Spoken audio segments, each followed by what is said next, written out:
My dad said you work while your brother enjoys, that's life. If you don't like it, leave. So I cut off every dollar, let their golden child fantasy collapse, and watched them realize too late who was really paying for everything. I, 28 male, and this is the story of how my entitled family thought they could use me as their personal cash machine forever. Spoiler alert, they were dead wrong. Before I get into the crazy stuff, let me paint you a picture of my childhood. I grew up in a middle-class family in Ohio. My dad, Robert, worked construction making around $48,000 a year, and my mom, Sandra, was a stay-at-home mom who spent more time on Facebook than actually taking care of anything. My older brother Tyler is 6 years older than me and has been the golden child since day one. I'm not talking about normal sibling rivalry here. I'm talking about straight-up different treatment like we were from different species. Tyler got a PlayStation 2 when it first came out for $320. I got a broken Game Boy Color that Tyler threw down the stairs. Tyler got brand new Nike shoes every school year. I got his old beat-up sneakers with holes in them that I had to stuff with newspaper. The bedroom situation was the worst, though. Tyler had this massive room in the front of the house with 2 windows, a walk-in closet, and enough space for all his stuff. I got the tiny room next to the bathroom that used to be a storage closet. I'm not even kidding. There were still shelves screwed into the walls when I moved in there. My bed was this ancient twin mattress that felt like sleeping on concrete. When I asked my parents why Tyler got the better room, my dad just shrugged and said, "He's older, needs more space." My mom, Sandra, would roll her eyes and say, "Stop being jealous, Finn. Not everything has to be equal." But here's the thing that really got me. It wasn't just about the stuff. Tyler could do no wrong in their eyes. He failed 3 classes sophomore year. He's just bored. School isn't challenging enough. He got caught smoking behind the gym. Boys will be boys. At least he's not doing hard drugs. Meanwhile, if I forgot to take out the trash one time, I'd get a lecture about responsibility. The worst part was watching my mom, Sandra, kiss Tyler's behind constantly. She'd make his favorite meals, do his laundry, even clean his room for him. The woman treated him like he was some kind of prince. Looking back now, I realize she was basically training him to expect women to serve him hand and foot. Real healthy, right? My dad, Robert, was just as bad, but in a different way. He'd work long hours in construction, come home exhausted, and just go along with whatever Sandra said. He never stood up for me or questioned why everything revolved around Tyler. I think he was just too tired to fight it. The one bright spot in my teenage years was meeting my buddy Jake freshman year of high school. This dude was hilarious and had zero filter. Exactly what I needed in my life. Jake came from a normal family where both parents worked, and all the kids had to pull their weight. When he first came over to my house and saw how Tyler was treated, he was shocked. "Bro, your brother is 20 years old and your mom is still cutting his food for him," Jake said one day after dinner. "That's not normal, dude. My mom would have kicked my butt out the door by now if I acted like that." Jake became my reality check. He'd point out all the ridiculous stuff my family did that I thought was normal. Like when Tyler got a brand new mountain bike for his birthday and I got a $10 gift card to Subway, Jake was like, "Dude, that's some serious garbage right there. Your parents are straight up playing favorites." The funny thing about Jake is he had this way of making jokes that would cut right to the truth. He started calling Tyler his Royal Highness and my mom the Royal Butt Kisser. My dad he called the ATM because all he did was work and hand over money to Sandra to spend on Tyler. "Finn, you're living in a monarchy where you're the peasant," Jake told me one day. "Your brother is the prince, your mom is the queen, and your dad is just the guy who pays for everything." Jake was also the one who opened my eyes to how messed up my mom really was. She was obsessed with appearances and status symbols. She'd brag to the neighbors about Tyler's achievements, like graduating high school with a 2.3 GPA, while never mentioning anything I did. When I made honor roll, she didn't even put it on Facebook. But when Tyler got a part-time job at GameStop, that he quit after 2 weeks, she posted about it like he'd won the Nobel Prize. "Your mom's a gold digger who married your dad for his paycheck," Jake said bluntly. "And now she's raising Tyler to be just like her, entitled and lazy." Jake would come over just to watch the circus. That was my family dynamics. He'd sit there eating dinner with us, watching Sandra serve Tyler like he was royalty while I had to get my own food and just shake his head in disbelief. "This is like watching a nature documentary about dysfunction," he'd tell me later. "Your family operates on a completely different set of rules than normal people." After high school, I got a job at an automotive repair shop as a mechanic's assistant. The pay started at $13 an hour, which wasn't much, but I was learning a trade and working with my hands. I actually enjoyed it. There's something satisfying about fixing things that are broken. Plus, the guys at the shop treated me with more respect than my own family ever did. My manager, this old-school mechanic who'd been working on cars for 30 years, took me under his wing. He taught me everything from basic oil changes to complex transmission work. "Finn," he'd tell me, "you got good hands for this work. Keep at it and you'll make decent money." It was the first time in my life an adult had said something genuinely encouraging about my abilities. Tyler, meanwhile, was 24 and still living at home doing absolutely nothing. His daily routine was like clockwork. Sleep until 2 p.m., stumble downstairs in his underwear, eat whatever Sandra had made for him, then plant himself on the couch for 8 hours of video games. After dinner, which Sandra would literally bring to him on the couch, he'd shower and go out with his friends until 3 a.m., rinse and repeat. My parents just let it happen. Sandra would make excuses to anyone who asked about Tyler's job situation. "He's exploring his options," she'd say, or "he's waiting for the right opportunity." My Aunt Rosa once asked Tyler directly at a family barbecue what his plans were, and he just shrugged and said, "I'm taking time to figure out my passion." The dude was 24 years old and talking about finding his passion like he was some kind of spiritual guru. Jake was there for that conversation and nearly choked on his soda laughing. Later he told me, "Your brother's passion is being a professional mooch. He's already mastered that." That's when Sandra started hitting me up for money. It started small and reasonable. "Finn, can you contribute $200 a month for groceries since you're eating here?" Fair enough, I thought. I was living at home and eating their food.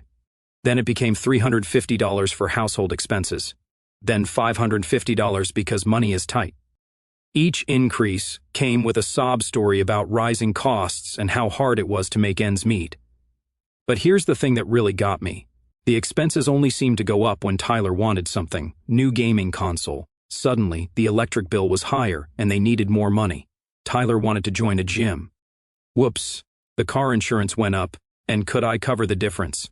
It was like Sandra had this magical ability to find new expenses every time Tyler had a new want. By the time I was 21, I was handing over $850 out of my $1,500 monthly paycheck to my parents. I was paying for groceries, utilities, car insurance for Tyler's car that he crashed twice because he was texting while driving, and even the premium cable package so Tyler could watch sports. Meanwhile, Tyler contributed exactly $0 and zero effort to the household. Jake was watching all this happen and getting more upset each month. "Dude, you're basically Tyler's sugar daddy at this point," he said. "You're paying for his entire lifestyle while he sits on his behind playing Call of Duty. Do you realize your brother has never had a real job? Like, ever." He was right. Tyler had worked exactly 2 weeks at a movie theater when he was 16. And he quit because he didn't like the uniform. That was it. His entire work history. The breaking point for Jake came when he found out Tyler had gotten a credit card in my dad's name and racked up $3,200 in debt buying stupid stuff online. Gaming equipment, expensive headphones, clothes he never wore, random electronics, just impulse purchases because he was bored. The credit card company had been calling my dad for weeks before he finally figured out what happened. Instead of making Tyler pay it back or face consequences, Sandra asked me to help out with the credit card bill. "Are you insane?" Jake exploded when I told him. "Tyler commits credit card fraud, and you have to pay it back. Finn, your family is straight up robbing you." But I was so used to it by then that it seemed normal. Jake started calling our apartment. We'd moved in together by then. Finn's ATM because every month I'd get cleaned out by my family's emergencies. The worst part was how Sandra would frame these requests. She'd never just ask for money. She'd make it seem like I was being selfish if I didn't contribute. "Finn, we're a family. Families help each other out. You don't want to see your brother struggle, do you?" Or she'd get all emotional. "I raised you boys to take care of each other. Don't you love your brother?" Struggle with what? He was living rent-free, bill-free, and responsibility-free while I worked 50 hours a week and loved my brother. What was there to love? The guy who never said thank you, never acknowledged that I was paying for his lifestyle and treated me like I was his personal bank account. I remember one particularly annoying conversation where Sandra tried to explain Tyler's situation to me. "Finn, you have to understand Tyler is creative. Creative people can't just work any old job. They need to find their calling. You're more practical. You're good at fixing things, working with your hands. Tyler needs time to discover his artistic side. His artistic side." The guy's only creative accomplishment was making really elaborate excuses for why he couldn't get a job. I'm too qualified for entry-level positions, but I don't have enough experience for higher-level ones. Or, my personal favorite, I'm waiting for a job that matches my energy and vibe. Jake heard this explanation and just stared at Sandra like she'd grown a second head. Lady, your son is 25 years old. At some point, creative people still have to pay bills. When I was 24, I got promoted to lead mechanic and started making $24 an hour. Good money for someone without a college degree. But instead of being happy for me, Sandra saw dollar signs.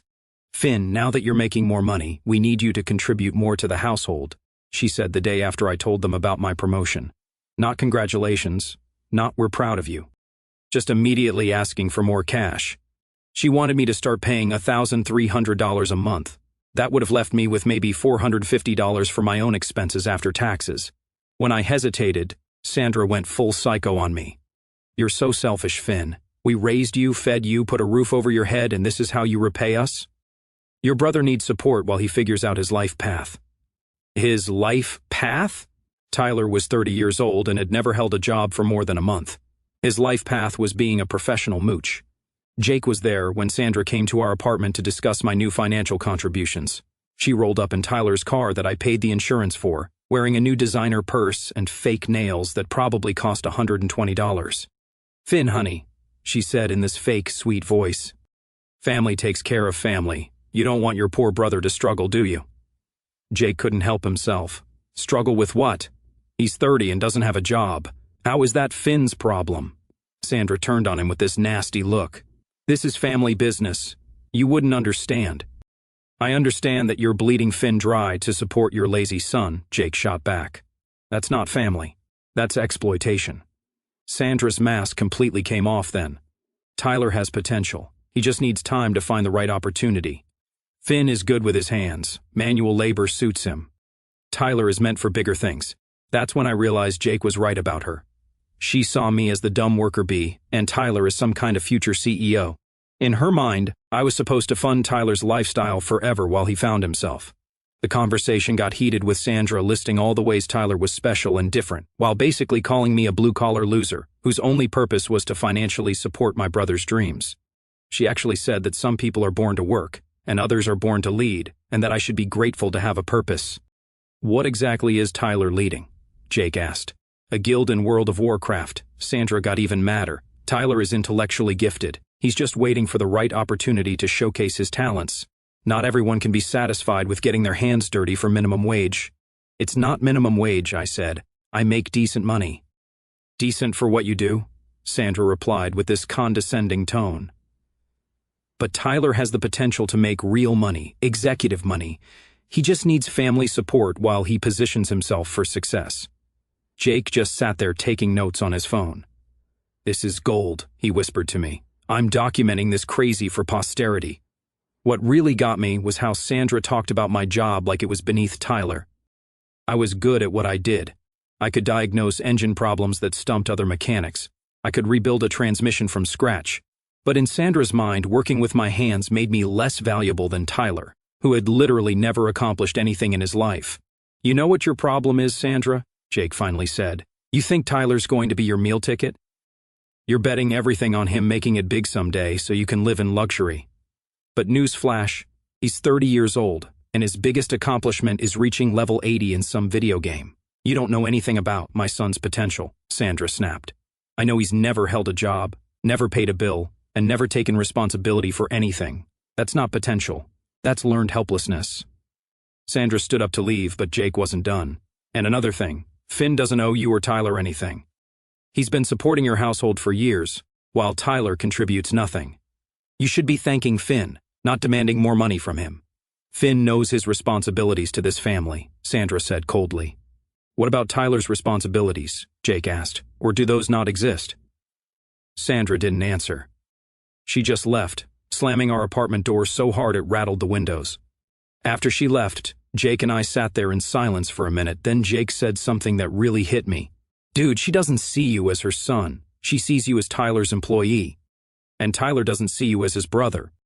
He sees you as his personal ATM. You're not family to them. You're just a resource to be exploited. That night, I couldn't sleep. I kept thinking about what Jake had said, and I realized he was right. Every interaction with my family was transactional. Sandra only called when she needed money. Tyler only talked to me when he wanted something. My dad only seemed to notice I existed when the bills needed paying. I started paying more attention to how my family treated me versus how they treated Tyler. When Tyler wanted something, it was a family discussion about how to make it happen. When I needed something, I was told to figure it out myself. Tyler's wants became family priorities. My needs were my own problem. The really messed up part was how Sandra would twist everything to make me feel guilty. She'd say things like, family takes care of family and we all have to sacrifice for each other. But somehow Tyler never had to sacrifice anything. It was always me who had to give up stuff. Me who had to work extra hours. Me who had to go without so Tyler could have what he wanted. Things got really bad when I was 26. Tyler had been dating this girl named Brittany, who was basically a female version of him, entitled lazy and expensive. Sandra loved her because she thought Brittany was sophisticated. She worked part-time at a nail salon and drove a BMW her daddy bought her. Brittany was everything Sandra thought she deserved in a daughter-in-law. She dressed well, spoke with this fake posh accent, and knew how to play the game. She'd compliment Sandra's cooking, ask about her day, and act like Tyler was this amazing catch. Sandra ate it up. Finally, Tyler found someone who appreciates his qualities. Sandra would gush to anyone who'd listen. Brittany sees his potential. What Brittany actually saw was a guy whose family would pay for everything. She never paid for dates, never contributed to gifts, never even offered to split a dinner check. Why would she? Tyler's family, meaning me, was covering everything. Tyler decided he wanted to propose to Brittany with a $4,500 engagement ring. Not just any ring, it had to be from this fancy jewelry store downtown because Brittany had mentioned she only wore quality pieces. Of course, Tyler had exactly $0 saved for this purchase. Guess who Sandra thought should pay for it? Finn. This is so important for Tyler's future, Sandra said when she pitched me the idea. Brittany comes from a good family. This could really help Tyler network and find a good job. I stared at her. How is buying his girlfriend a ring going to get Tyler a job? Her father owns several businesses. If Tyler marries into that family, he'll have connections. This ring is an investment in Tyler's future. Let me get this straight. I was supposed to spend $4,500 of my hard-earned money so Tyler could propose to a girl whose dad might give him a job. This was Sandra's business plan. I told her there was no way I was paying for Tyler's engagement ring. That's when Sandra showed me exactly what kind of person she really was. Fine, be selfish, she hissed. But don't come crying to us when you're old and alone with no family. Tyler will remember who supported him, and Brittany will too. You're ruining your relationship with your future sister-in-law over money. She actually tried to guilt-trip me by saying I was jealous of Tyler finding love and that I was sabotaging his happiness because I was single. I'm not sabotaging anything, I said. If Tyler wants to propose, he can get a job and save money like every other guy in the world. You don't understand, Sandra said, getting more agitated. Brittany expects a certain standard. She's used to nice things. If Tyler proposes with some cheap ring, it'll send the wrong message about our family. What message? That we're normal people who don't spend thousands of dollars we don't have on jewelry. Sandra looked at me like I'd said something deeply stupid. Finn, image matters. When you're trying to move up in the world, you have to look the part. Brittany's friends all have expensive engagement rings. Tyler can't look cheap next to them. Jake was with me when this happened and he just started laughing.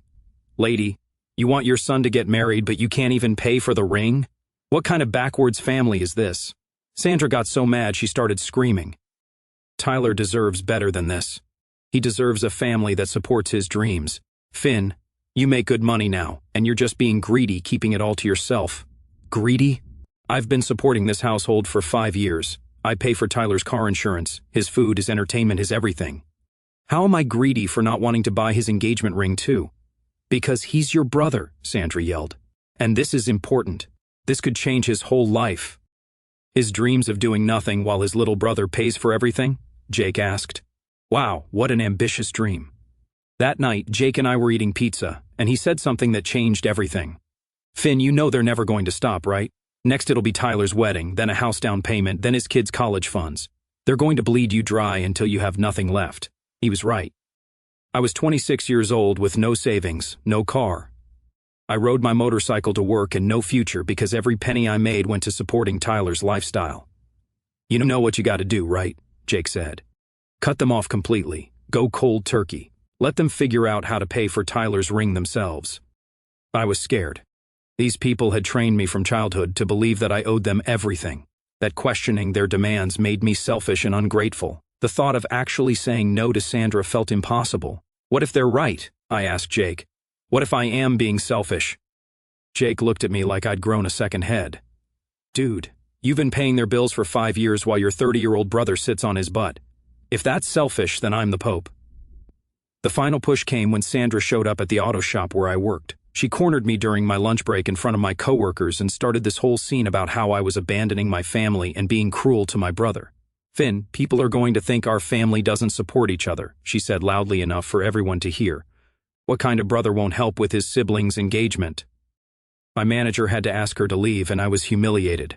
My CO workers were looking at me like I was some kind of deadbeat who wouldn't help his own family. Sandra had made me look like the bad guy in front of people who respected me. That's when I knew I had to get out. That weekend, Jake and I drove 3 hours to a different city and found an apartment. I put in my 2 weeks' notice at the shop, found a job at a bigger auto repair place, and told my parents I was done. Done with what? Sandra asked when I broke the news. Done paying for Tyler's life? Done being your ATM? Done being treated like my only value is how much money I can contribute to this family. Sandra's face went through about 5 different emotions: shock, anger, denial, then back to anger. You can't do this, Finn. We depend on you. Tyler depends on you. Then maybe Tyler should get a job. You know he can't just work anywhere. He has standards. Yeah, well, so do I. And my standard is not paying for a grown man's engagement ring when he's never worked a day in his life. For the first few months after I left, my family tried everything to get me back. Sandra called crying about how much they missed me. Translation: missed my money.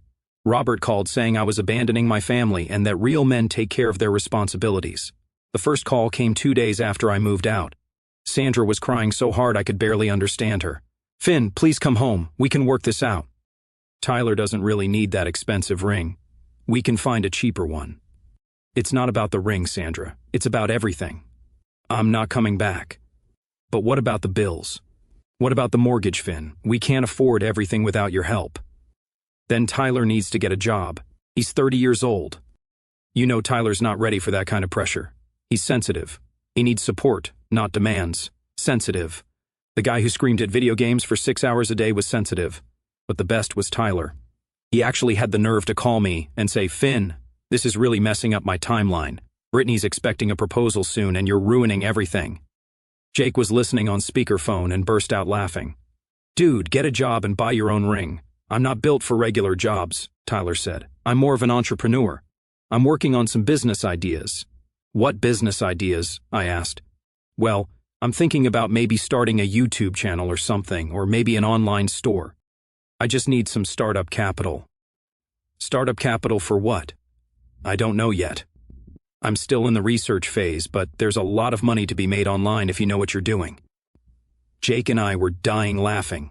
A 30-year-old man with no work experience was going to become a YouTube star to pay for an engagement ring. Tyler, how long have you been researching these business ideas? I asked. Like 2 weeks. But I've been thinking about entrepreneurship for a while. I just need the right opportunity. 2 weeks of research consisted of watching YouTube videos about making money online and reading get-rich-quick articles.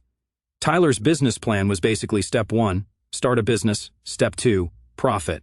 Meanwhile, without my $1,300 a month, my parents' finances completely collapsed. They couldn't make their mortgage payments. The utilities got shut off twice and Tyler's car got repossessed because they couldn't afford the payments. Sandra had to get a job for the first time in 15 years, working at Target for $12 an hour. She was furious about it and blamed me for forcing her to work. She actually posted on Facebook about how ungrateful children abandon their families with crying emojis. The Facebook posts were honestly hilarious. Sandra would write these dramatic things like, "Some children forget everything their parents sacrificed for them, and money changes people, even your own kids." Jake would screenshot them and send them to me with commentary.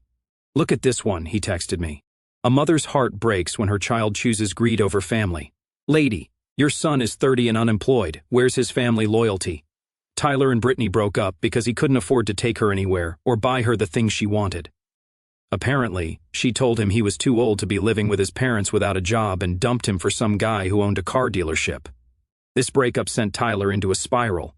He called me crying, actual crying, about how I'd ruined his relationship. Brittany left me because I couldn't afford the ring she wanted, he sobbed. She said she couldn't see a future with someone who doesn't have their life together. Tyler, you're 30 and you've never had a job, your life isn't together. But I was working on it. I had plans. If you hadn't abandoned the family, I could have proposed and figured the rest out later. Figured what out? How to pay for a wedding. How to support a wife.